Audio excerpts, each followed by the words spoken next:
पक्षियों की सभा। अचरज वन के बीचों बीच एक बड़ा सा टीला था। सब पक्षी उस टीले की ओर जा रहे थे। वहां पक्षियों की सभा होने वाली थी। पक्षियों के राजा राजहंस ने यह सभा बुलाई थी। सभा में उसने अपने मित्र हाथी को भी बुलाया था। जंगल में सबसे बड़ा और समझदार पशु था। सब पक्षी आ गए तो सभा शुरू हुई। तो ठीक है, सभा शुरू की जाए। राजहंस के इशारे पर कबूतर ने कहना शुरू किया। मित्रों, हम पक्षियों पर एक मुसीबत आ पड़ी है। अचरज नगर में रहने वाले लोगों ने हमारे वन के आसपास कई कारखाने लगा लिए हैं। उन कारखानों से निकलने वाला धुआं यहाँ की वायु को जहरीला बना रहा है। इतना ही नहीं, अचरज नगर की ढेर सारी गाड़ियों से हर समय जहरीला धुआं निकलता रहता है। इस कारण हवा अब इतनी दूषित हो गई है कि हम पक्षियों का यहाँ रहना कठिन हो रहा है। हम सबको मिलकर इस मुसीबत से निपटने का उपाय ढूंढना होगा। क्यों ना हम किसी और वन में जाकर रहें? हम सदियों से इस वन में रह रहे हैं, तो फिर हम अपने अपने घर छोड़कर क्यों जाएं? बात उलझती जा रही थी। तब हंस के कहने पर हाथी ने कहा, भाइयों, मुझे लगता है कि हमें कोई ऐसा उपाय ढूंढना होगा जिससे इंसानों को अपनी गलती का एहसास हो जाए। तभी वे वायु प्रदूषण को कम करने के लिए कुछ कदम उठाएंगे। नहीं तो हम यहाँ रहें या कहीं और, इससे कोई फर्क नहीं पड़ेगा। हाथी की भारी भरकम आवाज सुनकर सन्नाटा छा गया। पर हम ऐसा क्या कर सकते हैं जिससे इंसानों को पता चले कि वे गलत कर रहे हैं? इस पर एकांत में रहने वाले उल्लू ने बादलों के पास जाने का सुझाव दिया। उल्लू एक पहाड़ी गुफा में रहता था और बुद्धिमान पक्षी था। हमें बादल के पास जाना चाहिए। बादल? बादल कहाँ मिलेंगे?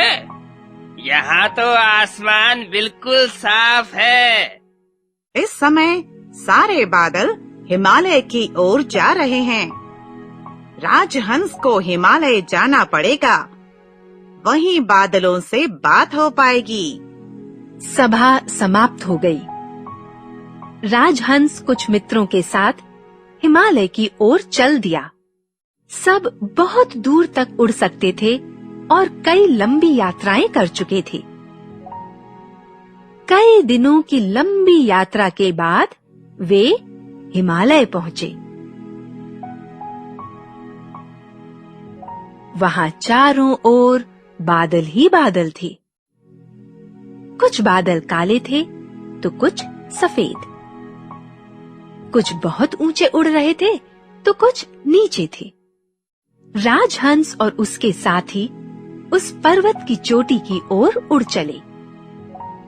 ठंड बहुत थी, हल्की हल्की वर्षा भी हो रही थी, पर उन्होंने परवाह नहीं की।